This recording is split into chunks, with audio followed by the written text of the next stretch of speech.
Protected Speech with Ravi Kapur and Jonathan Choe. Alongside Jonathan Choe, I'm Ravi Kapur for another edition of Protected Speech. We're going to get into a hot story in Seattle where Jonathan Choe has been on the beat of a very large e-commerce company, Amazon, in a bit of a labor struggle. Jonathan, what do you know now? Yeah, well, basically this week, hundreds of Amazon workers at the Seattle campus, the primary headquarters, uh, pretty much decided to walk out. And they're essentially saying that they should have the choice and the right to continue to work from home. As many of you probably know, Amazon and a whole bunch of other tech companies, after having the whole, work from home situation because of the COVID-19 pandemic, have now required many of their workers to come back.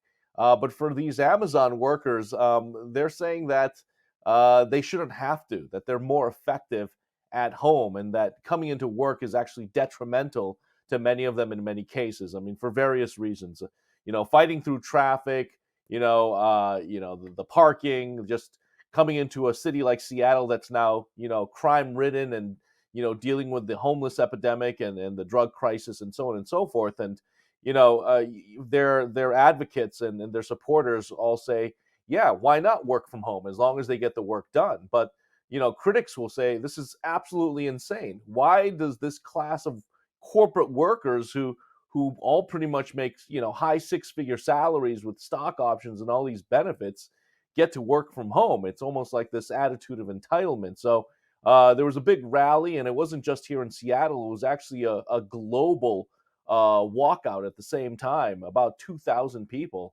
walked out, and at this point, they're demanding Amazon management respond by sometime in June with at least an answer. So I think we're going to see more of these rallies, and they're really building a coalition in the workforce to really try to change the Amazon way and culture. What's interesting about the story is that the labor union battle's been going on, long before we've been around. But this is a new dynamic because these are elite tech workers that get very highly compensated, and yet you have this dichotomy, especially during COVID, where you had a lot of folks that were forced to go to work. The nurses, the Yeah. doctors, the folks, serving our country, the farmers. I mean, there's all these different Even the supply Amazon chain. delivery drivers, right? We've heard about conditions in the, fulfillment centers where they're standing for 12, 14 hours a day having to urinate in water bottles because they can't make it to the bathroom in time. Yet these corporate workers considered white collar are now complaining about this. So it is really interesting depending on your vantage point. So, with regard to Amazon, I mean, what stance have they taken? Anything yet, or is this something that they're just trying to skirt the issue at this point? Yeah, basically Amazon management's kind of waiting and seeing. I'm sure there's internal talk, but a spokesperson came out with kind of a generic statement saying, in response, that many Amazon workers who have returned back to the office enjoy that.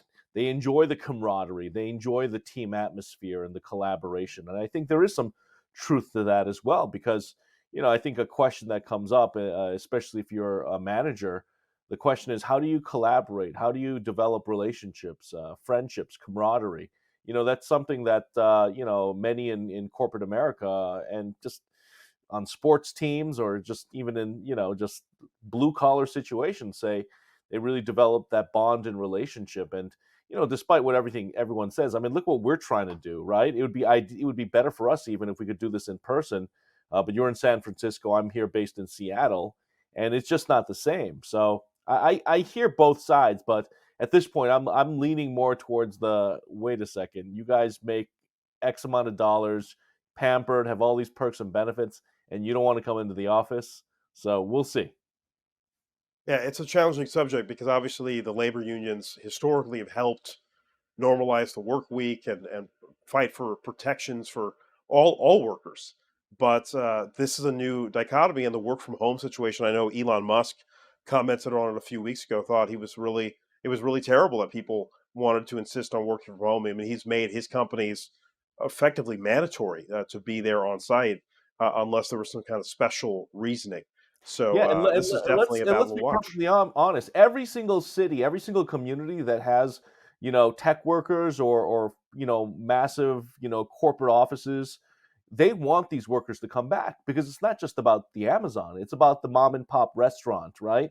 Nearby, or the convenience store, or the Uber driver who, or whatever that depends on that, ecosystem that all feeds off of each other. So I know for a fact the city of Seattle, the mayor of Seattle, Bruce Harrell, part of his downtown activation plan is contingent upon the Amazon workers coming back and revitalizing the area, versus having these, ghost towns, that kind of was in COVID's wake. So I do know for a fact that the city does want Amazon workers back in Seattle proper. All right, we're going to move forward to another interesting topic that affects kind of coastal elites as well, and that's universities hiring some prominent names to take positions, which is, I think, par for the course. I mean, you talk about the kind of Washington elite that end up at Harvard or Columbia. You see that kind of gateway, but we've got a couple of names in the news that have taken very lofty professor jobs. Yeah, we've got former Chicago Mayor Lori Lightfoot, who couldn't even get out of the runoff in the Chicago mayoral election. She's been named as a senior leadership fellow at the T.H. Chan School at Harvard University in Cambridge, Massachusetts, and Chesa Boudin, the former San Francisco district attorney who was recalled after being accused of being soft on crime with his far left progressive policies. He's now teaching in the law department of the law school at UC Berkeley. So I think again their critics are just scratching their heads right now. How do you have these two failed candidates now being given these cushy jobs in these elite academic institutions? So I don't know. To me, I think there's some common denominators there: progressive liberal policies, um, failing at their jobs, and yet they get, in some ways, a golden parachute, a soft landing here. So it's really interesting, and we'll see how that all pans out. Yeah, I mean, I don't think this is unusual. I think Chesa Boudin's appointment to UC Berkeley is a very interesting one. To say that, I mean, Lightfoot was the mayor of Chicago. She just failed after one term. She got elected. It didn't work out for her. She got a job. That's fine, and people are allowed to make a living. But Boudin's interesting because he is going across the bay, and he's got some very uh, very left kind of leanings that folks in San Francisco obviously had him booted out, and so I think a lot of the feedback from again Berkeley Law School alums who donate a lot of money to this institution, saying, why is this guy getting this position? Because he's maybe counter to some of the values that some of the alums have. But the reality is that these universities do have a broad spectrum of people speaking, and Condoleezza Rice, who was serving for George W. Bush, is now at Stanford, and so whether you're on the left or the right, you do have a lot of folks that end up on the university track. So that's Well, no surprise. I know that the critics are knocking these two for kind of being, I don't know, just failing at their jobs. Lori Lightfoot, actually, according to Harvard, is being brought into the Chan School of Public Health here for her handling of the COVID-19 pandemic. Chicago being a major metropolitan city in the U.S., having to go through major lockdowns and just navigating through all of that is something that she was apparently touted for, and credited for. So we'll see what she does when it comes to offering that type of perspective from a policy standpoint as an elected official in handling a once in a generation pandemic like this. Well, now we're going to get into a topic that I've been covering extensively, and that's the visit of Indian National Congress leader Rahul Gandhi. He is effectively, if you look at the U.S. political equation, with Joe Biden in office today, he'd effectively be like the Donald Trump, a guy who fell short in the previous election. Rahul Gandhi is up against it against Prime Minister Narendra Modi, who is not just winning elections, but he is, I think, the most popular politician in the world with like a 70% approval rating. So he's really taking on a juggernaut. And, to give you some context for those of you that are unaware, Rahul Gandhi comes from this dynastic family. His family going back multiple generations have all had leadership positions in the Indian government, going back to the founding of the country 75 plus years ago. So he's got this incredible legacy, and it's something that he wants to carry on. Yet the people have chosen otherwise, and there's a huge election coming up next year. And he's got his own personal strife where he was actually booted out of parliament in India, and he was speaking to that at Stanford University during his tour. He also had a private session with diaspora members in Santa Clara. He's gone on to Washington, D.C., and his whole trip will culminate in New York City at an event at Javits Center. I had a chance to sit in on his speech at Stanford. It wasn't easy to get in. I must say they didn't actually allow me in initially, but where there's a will, there's a way. I was able to cover the event. We have some of these clips if you want to check it out on Diya TV's YouTube channel to get full context about what he has to say. But I think one of the most interesting parts of what he said, specifically at Stanford, was he talks about how he was basically booted out of Parliament. It's on appeal, but it was based on a defamation case, and he used the term Modi in a derogatory way, of course, Modi being the prime minister, but he also was referring to two men named Modi that have both been convicted of crimes. And so he alluded to that fact and saying, well, what's up with, again, I'm paraphrasing, but, what's up with, Modis being criminals? Something to that effect. And obviously that led up another Modi politician, to file, a claim against Rahul Gandhi. And he was actually given a 3-year sentence, which is now on appeal for defamation. So he claimed at Stanford that this was the harshest sentence ever given when it comes to defamation in India. And so I think it's a very interesting kind of free speech battle, because free speech in India is a little bit different than free speech in America. And a lot of people will criticize Prime Minister Modi for not taking open press conferences. He does have dialogue, but usually with favored people, celebrities and so on and so forth. And I think that we have that in this country as well. I think that's what's fascinating, that you and I have been fighting over this COVID period, is that political leaders of all stripes are not willing to take direct questions. They usually go to a preferred quote unquote journalist, or someone that will ask them questions that they will generally know the answers to. But Gandhi is a guy in a real tough spot, because Modi is a very formidable competitor, and not only has he mobilized the Indian community within India, but the Indian American community and the diaspora globally has been also energized to a degree that, when the Congress Party were running India, they just never engaged to this degree. The diaspora globally, and of course, the diaspora has been growing exponentially around the world. But it's a really interesting dichotomy, and I thought the other poignant question that was brought up by a Stanford student was, why are you courting support outside of your own country? Why aren't you trying to, are you trying to win favor outside? And why not just focus in on India? And he actually said he's not trying to win support out here, but he did want to have a conversation with Indian students, of which it's the largest, expat community of students. There's more Indian students here in the United States than anywhere else, of any other demographic. So there's a huge contingent at universities, and so he's trying to shape and win the hearts and minds of 18 to 25-year-old Indians, many of whom are going back to India. Many of them, years ago would stay in the U.S. Obviously, it's very difficult to get a visa to stay here, but India's on the rise. There's a lot of economic prosperity going on, and opportunities for well-educated people. So he's got a lot of challenges, still a lot of supporters here because of that history, that lineage of his family doing so much for India historically. And yet here's a guy who is at a crossroads, and it's been fascinating to watch. So what's Modi saying about Gandhi, especially Well, his I don't trip think to the Modi said a U.S. word yet. They're I think the here timing. pretty much at the same time. Yeah, I mean, Modi is coming in just a couple weeks for a state visit to Washington D.C. So this was clearly timed, even though they said it was coincidental.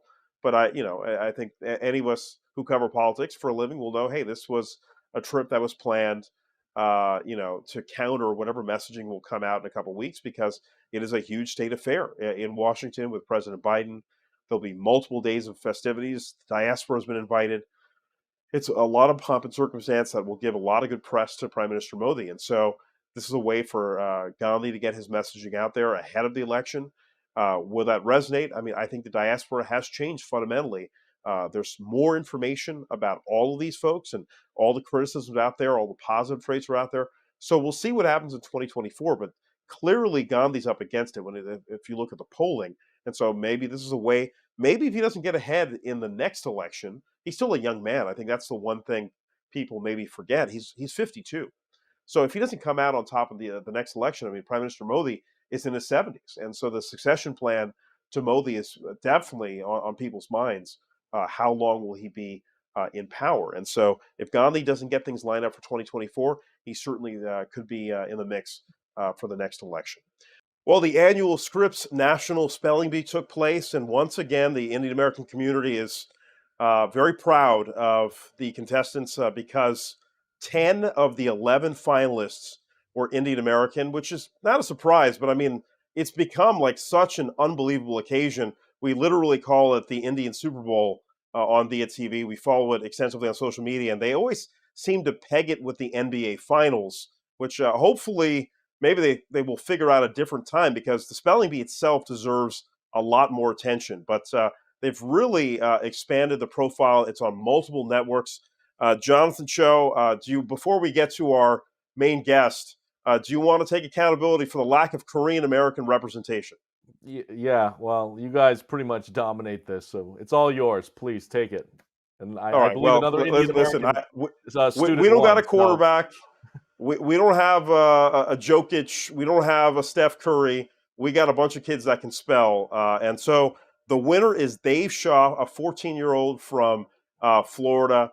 Very Surprise, stiff surprise, an competition. Indian American. There you go. What did I tell Yes, you? yes. Absolutely. Dave Shaw doing his family very proud. His mom gave a very emotional speech afterwards on stage. And to really synopsize this evening and just provide context of the spelling bee and the rich history is none other than our good friend Paul Loeffler, who's joining us now from Washington, D.C., literally just a few moments after the broadcast and the after party. Paul, we always appreciate you joining us every year, late nights in the aftermath. And what's amazing is that you are literally hosting the show effectively solo. In years past, you've been the color commentator and providing all this great commentary. But this show is yours, Paul. I was really impressed to not just see you, but your sister at the end. So you got to tell this whole story. It's phenomenal. Well, there's a huge team of people that made that show possible. And first of all, it's the spellers. I mean, that's the captivating thing. I would be fine if you didn't see me the whole show and all you saw was the spellers because they deserve the spotlight.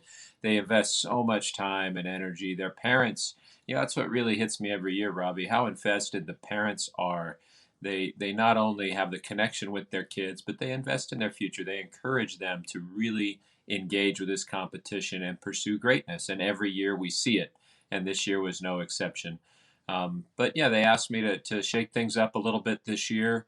If anybody saw our preliminaries and our quarterfinals and our semifinals, there are a lot of opportunities where I got to interview people from the world of the spelling bee and have them kind of join as guest commentators. So I did a little more play by play than I usually do and a little less of the analysis.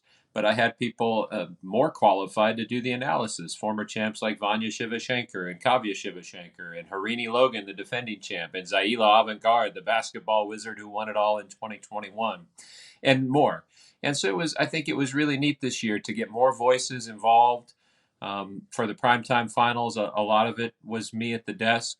But again, the star, that's the kids, and they blow me away every year. And I've been doing it long enough that I get to see them grow up and do other great things.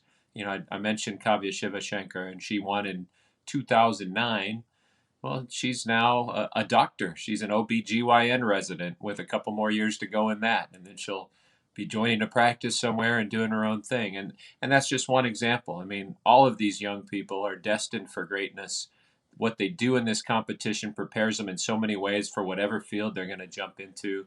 And I would say it inspires me every year to be back here and get to see some of the kids that I've seen before and see how much they've grown. but also just to see how bright eyed, how enthusiastic. It reminds you what's special about America in a lot of ways, and it reminds you how bright the future is. And I don't think in today's world we have enough reminders of that. So this is like a breath of fresh air for me each year.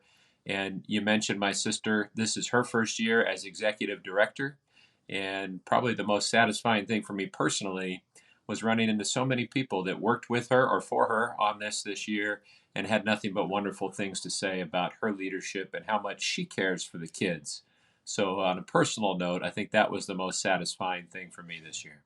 Paul, Ravi called this the Indian Super Bowl. You're describing this like a sport. So let's get into some of the highlights. For those of us who may have missed this entire spelling bee, what would you say were some of the top moments, the key moments, the defining moments? Because, we always see the highlights on ESPN or, another, network, and you will see the final three contestants always, right? Given those words. What about this year? Describe what you saw.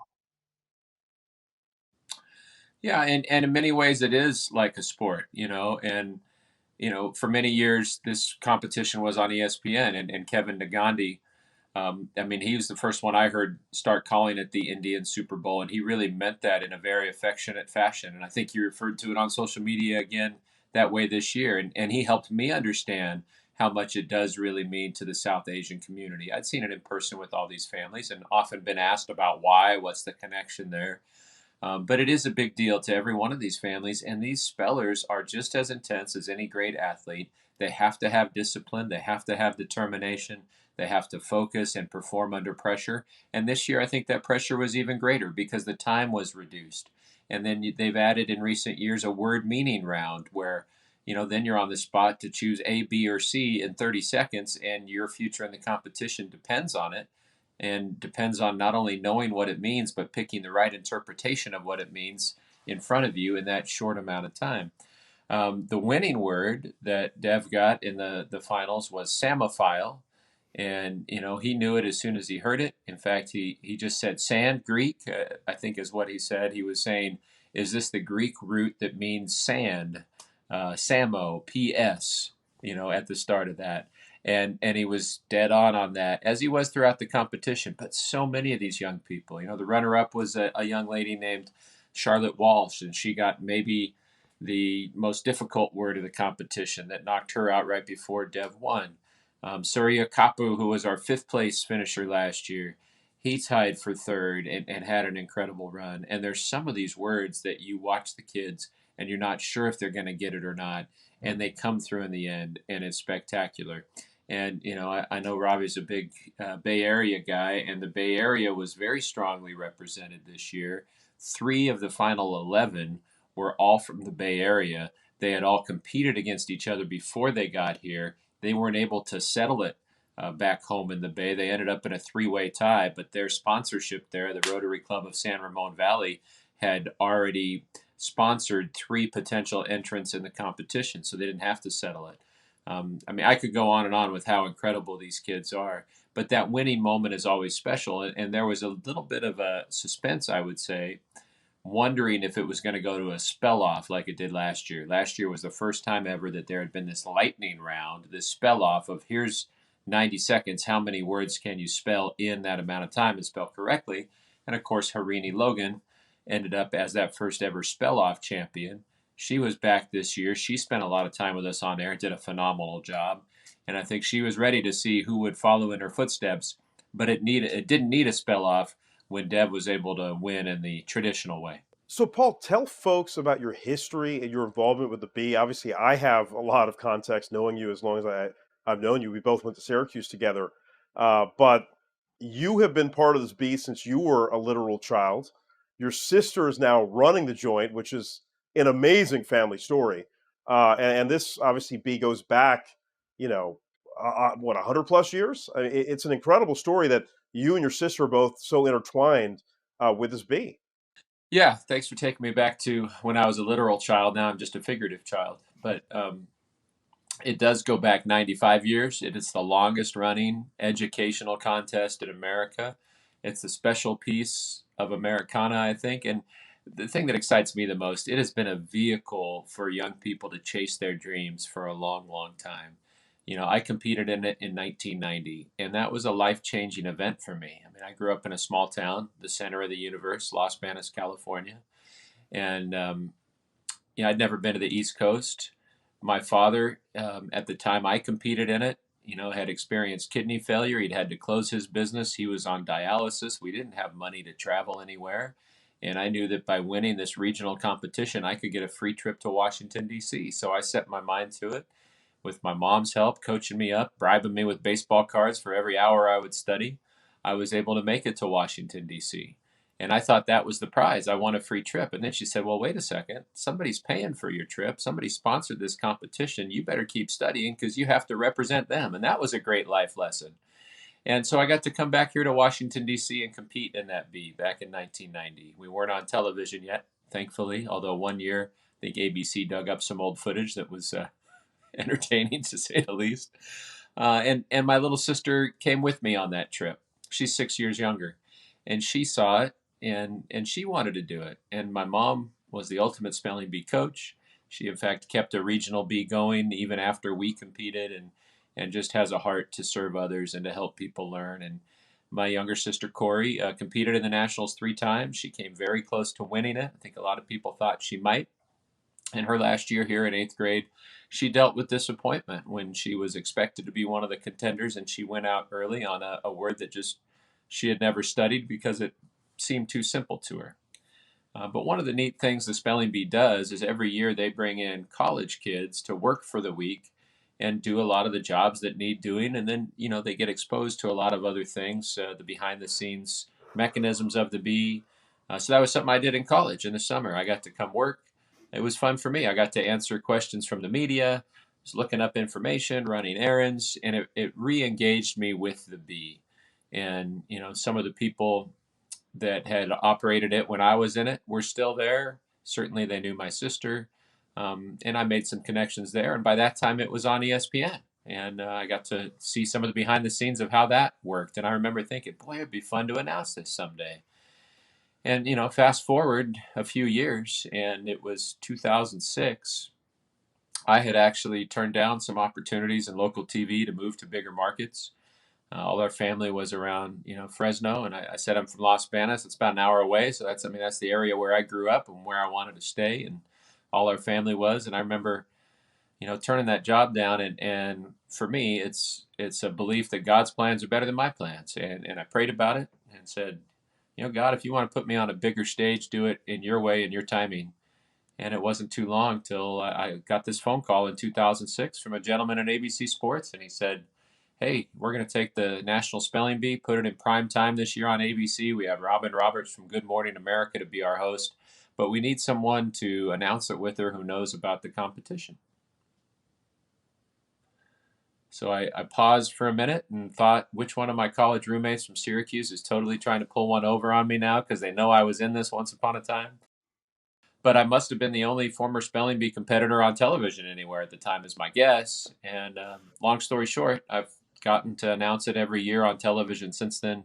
We didn't have a bee in 2020 because of the pandemic. 2021 was the last year on ESPN, and then Scripps, which has its own TV network, said, hey, we think we can do this. And so this is our second year with the Scripps networks. We were on Ion and Bounce and a number of other channels. And I just can't say enough about the people I've been privileged to work with. And most of all, what a privilege it is to get to know these kids. I mean, I got to spend time with each one of the finalists one-on-one earlier today. And I'm just so amazed by not just how brilliant they are, but how genuine they are, how real they are, what incredible families they have, and the camaraderie they have with each other. I don't know that there's another competition where you'll find that, where they don't just say they're competing against the dictionary, not each other.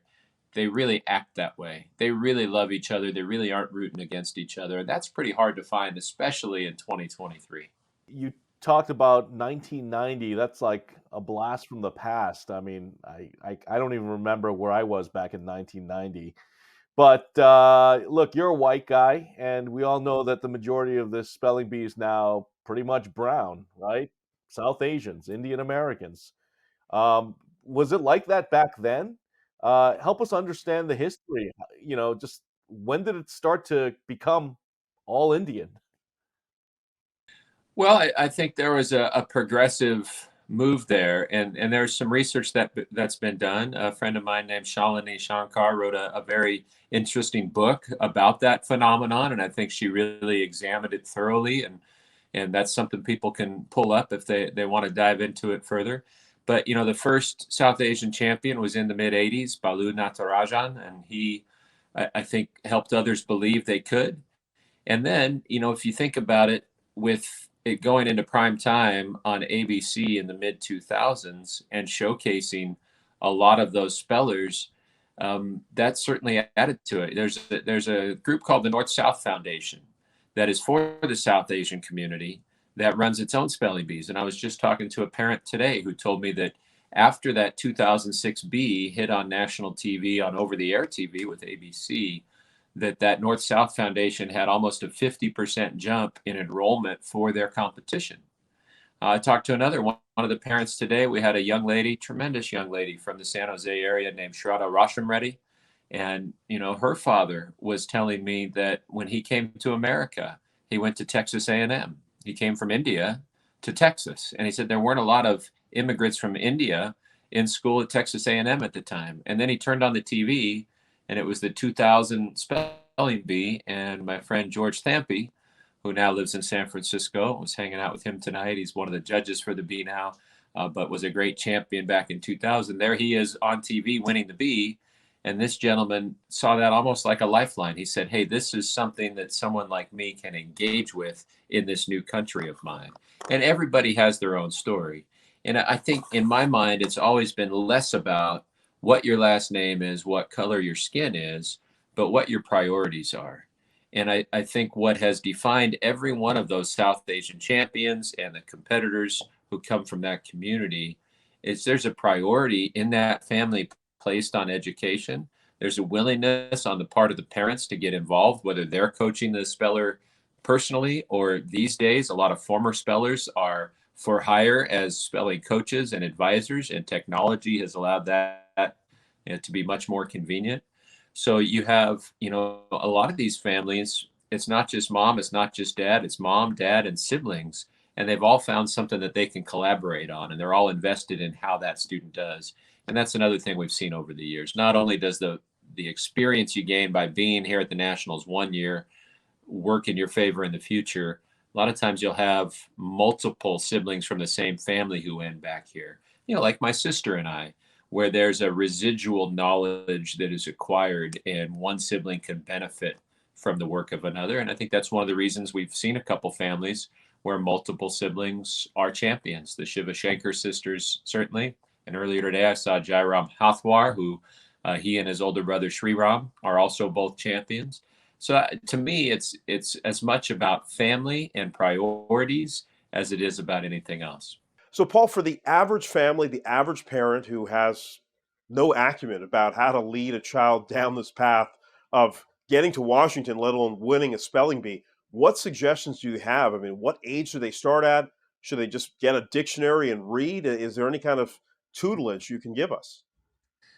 Well, grabbing a dictionary and diving in is never a bad idea. I think, you need to know your kid and his or her personality, but it's okay to give them a little nudge, encourage them to compete and see how they do. Some of the finalists today, those were the stories they told me. In one case, it was a third grade teacher who encouraged him and just put him in a competition. Another case, it was the parents in kindergarten getting him started. Or another one, when he was in second grade, they called the middle school and said, hey, can our second grader compete against your sixth, seventh, and eighth graders? And that second grader got sixth place, believe it or not. So it's about knowing how your kid is wired. But, it's a chance to give them some dreams, and then just, give them the framework, some ideas of what to study. You can find all that readily online as far as basic building blocks and where to start your studies. But I think the real value is not in the $50,000 top prize or being on national TV or any of that. It's in what it trains you for. It helps you build great study habits. It builds a work ethic, a discipline, a focus, and the breadth of knowledge that you end up acquiring is, to me, the biggest prize of all. I know friends who, because of the spelling bee, they did very well in medical school. They're doctors, maybe they're lawyers, they're physicists, they're sports writers, just about anything. The skills that you need, that you develop in order to succeed in the spelling bee, are going to serve you well anywhere. You're not wasting your time just memorizing words you're never going to use before. You're learning the stories behind words. And Ravi, you know that there's power in words. And if you really want to realize the true power of a word, you dive in, you learn what it means, you learn how it's been used, you learn where it comes from. And that can really serve you well in just about any field. Makes you a better communicator, gives you more common ground with people that you may encounter. I can't say enough about it. Dr. Bailey, the pronouncer, often refers to it as a gateway skill, and I couldn't agree more. If you put in the time and develop the skills it takes to succeed in the spelling bee, they're going to translate to just about any field you decide on. Paul, while we got you for the final few minutes here, look, you're a local TV news guy who's now pivoted onto this national stage, really. I mean, do you still consider yourself a journalist at this point? But also, I want to get your thoughts on the state of the TV news industry. Ravi and I talk about this all the time. We're having to constantly reinvent ourselves. It seems like with social media now, it's really democratized everything, and we're starting to realize a lot of these local TV stations owned by a handful of corporate conglomerates are basically failing, and you have these great journalists now ejecting. And if you look at the pipeline in J schools, you don't have the same robust pipeline that was there when we were all coming up. So anyway, I know that was kind of a mouthful and a lot to process, but I don't know if you still think about that. What are your thoughts on the state of the news industry and the future of TV news? That's a big question. It's a very different world than when I was coming out of Syracuse 25 years ago. Um, Back then you needed to work for a station to have a voice, basically, to have an outlet, and you needed to earn your chops. You needed to show that you deserved that opportunity. You had some standards. You'd been to school. You'd acquired this or that. I think there are a lot of people doing great journalism on social media and as an independent voice, but the gatekeeper phenomenon has really left us now, right? Anybody with a social media account can get their voice out there.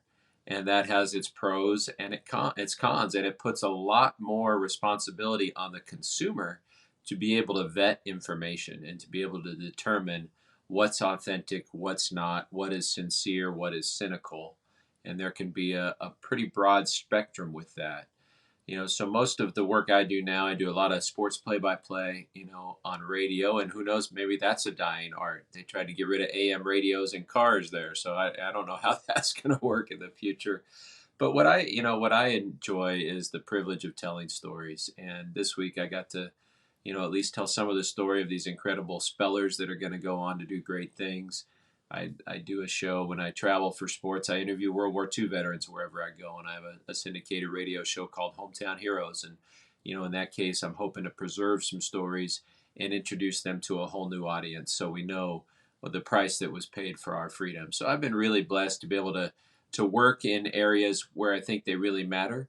But I do think local news matters. I think people need local news. If you lose local news, um, there are times where you really notice it. Emergencies, certainly that comes to mind. But the everyday, if there aren't local journalists keeping elected leaders accountable, telling the stories that no one else is going to tell, what does that do for society? And what does that do for history? What are we going to say 50 years from now if we look back and there's no newspaper or video archive or record of what happened in a community? There could be a pretty big vacuum there that we end up with long term. So I think that's a question that I don't know if I'm qualified to answer, but it's one that certainly in my mind needs to be examined. I think you're plenty qualified, Paul. Paul's obviously, you can tell, one of the nicest guys in the business. Also has a very mean jump shot. We should be talking NBA Finals, but this guy really can shoot hoops. I mean, Choe can as well. At this age, I don't know if the three of us should still be on the court. Paul probably can probably still hit a step back three on us, but Yeah, it's always a if I pleasure were to have 20 you pounds on. lighter, maybe, but Yeah, I know it's terrible. You stay with basketball, get to a point where like, wow, I really can't play anymore. Like I'm just terrible. So that's no fun. But Paul's one of the best guys in the business, and always great to see you. And I got to say, I got a real kick out of seeing you and your sister on the sets of the spelling bee. That was really kind of a hometown family moment. I mean, Scripps is kind of a family-owned company as well, even though it's this huge conglomerate. And hopefully this is my push to Scripps. And I know some of the leadership there, and I've met some of the folks over the years. We would love to have an Indian flavored spelling bee version on Diya TV. It can be just piggybacked off all the other networks you guys have, but I think it'd be a lot of fun. And we'll drag Paul, afterwards and like, Paul, give us the breakdown. And Paul's like, all right, I'll do it for you, Ravi. But we always appreciate you coming on, Paul. Thanks for the breakdown. Another great event, and congratulations to you and your sister. That's an incredible accomplishment for you both. Well, I'll just say, since you brought it up, Ravi, that again, that's the most satisfying thing for me this year. My sister is an amazing person. She's a phenomenal speller, the best in the family. But what I got to see this week is that she's a tremendous leader, and she has the respect of her peers, the respect of the people that she's engaged with in every corner of this competition. And I really think that she was born and built to do exactly what she's doing right now. So to be able to see that, to think about the hours that my mom put in with both of us, the time my late father, who's been gone for 25 years, the time he spent praying for her and encouraging her, and how wrapped up he was in it when she competed. That put a big smile on my face today to see her knock it out of the park in her first year running the bee. And it also makes me think, boy, what the future looks like. And I think the best is yet to come for Scripps and the bee, especially with Corey having that opportunity. So, yeah, made me a very proud big bro tonight. That's great, Paul. Thank you for the time. Get some rest. Safe travels back to California. We'll talk to you soon. I'll be playing hoops Tuesday morning. If you want to come join us, you just give me a text. I'm going to take you up on that at some point. Absolutely. Thanks again, Paul. All right, we'll do a quick recap of the NBA Finals Game 1. The Denver Nuggets making an appearance, trying to win their first title. They had a great regular season taking on the Miami Heat, who seems to be here every few years under the leadership of Pat Riley. Game 1 went to Denver. They had like 10 days to rest up. They won on their home floor. Nikola Jokic might be the best player in the NBA with a triple-double. Jonathan Choe and I were on site in Boston for the Warriors and Celtics a year ago. It's a little bit different. We're not going to be covering the finals in person. We have so many commitments, but it's always fun to be there. Jonathan, give us your perspective on this matchup and just generally the NBA this season. Well, I just want to say I'm disappointed my Boston Celtics choked Game 7 at the Boston Garden, and props to the Miami Heat. They're there for a reason, pretty much on the back of Jimmy Butler and head coach Eric Spoelstra, who just, again, countered the Celtics when it actually mattered. But in Game 1, I mean, they kind of were playing from behind the entire game. And you talked about, Jokic. Man, this guy barely scored in the first half. I mean, the guy was dishing out assists to everybody. And you just started to see all these weapons aside from Jamal Murray, being Jamal Murray, but so many of the other options on the Denver Nuggets. This team really looks like the team of destiny. They have home court advantage. The first time they're in the NBA Finals right now. I used to follow the Nuggets back in the day when they had Dikembe Mutombo, Mahmoud Abdul-Rauf, LaFonso Ellis, Mark Macon, all these players, going all the way back to the days of Michael Adams running point for the Denver Nuggets and Fat Lever playing shooting guard when they used to play the Showtime Lakers, Dan Issel leading the Nuggets, and so on and so forth. So I really am glad to see the Denver Nuggets. They have a rich history, but they just couldn't make it. They've always been that mid-sized market team. Now that they're here on the main stage, I mean, you have arguably the best player in the league in Jokic. You have all these young stars on the team. I mean, they're loaded. Honestly, this team, I'm already looking beyond the finals. I'm just going to call it right here. They're winning. They're winning the NBA Finals. And I got to give you credit because you've already said, even before, we got to the Eastern and Western Conference Finals, you said the Nuggets were going to take it, even though you were rooting for the Warriors, and I know that. But, I think this could be a dynasty as long as they stay healthy because I think Jokic and Murray, they're just entering their primes right now.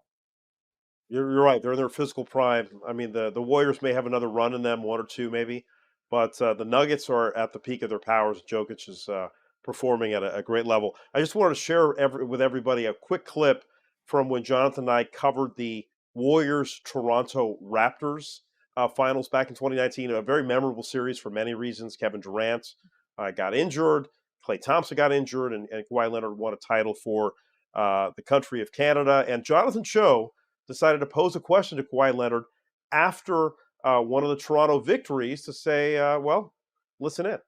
Last question on the right side. Kawhi, Jonathan Choe, Diya TV. If the Raptors win the NBA title, what do you think this will mean for Canada and the Toronto Raptors? You've already won with the San Antonio Spurs. You've seen the way it impacted that community. What do you think this will do for Canada? I'm really not sure. I guess you really have to ask somebody on the street or whatever thing.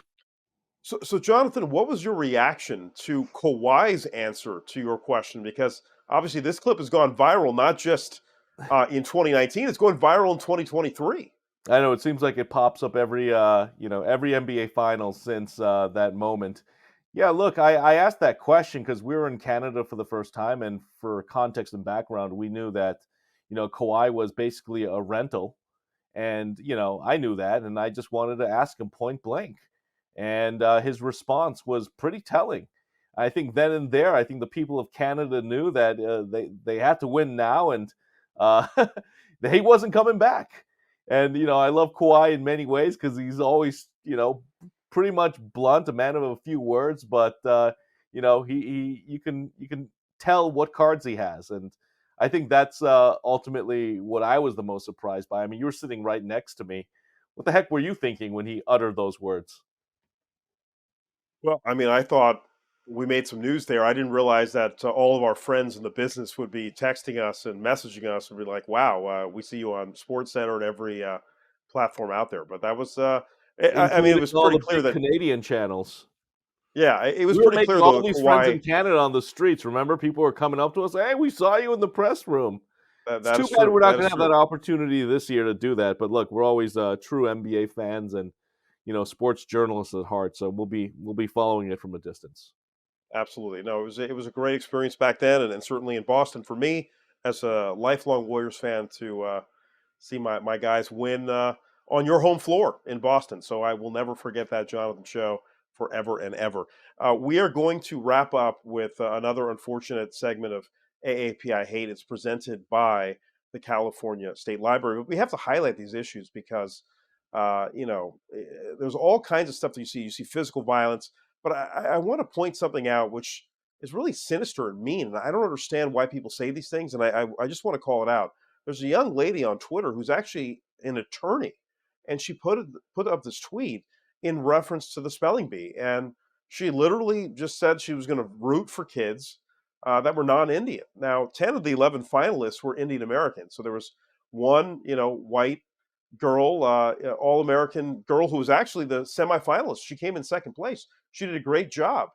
Um, So, do we actually but know the ethnicity of this attorney? Was she joking she, around or I was mean, she no, I mean, serious? it did not seem funny at all. And she's Pakistani American.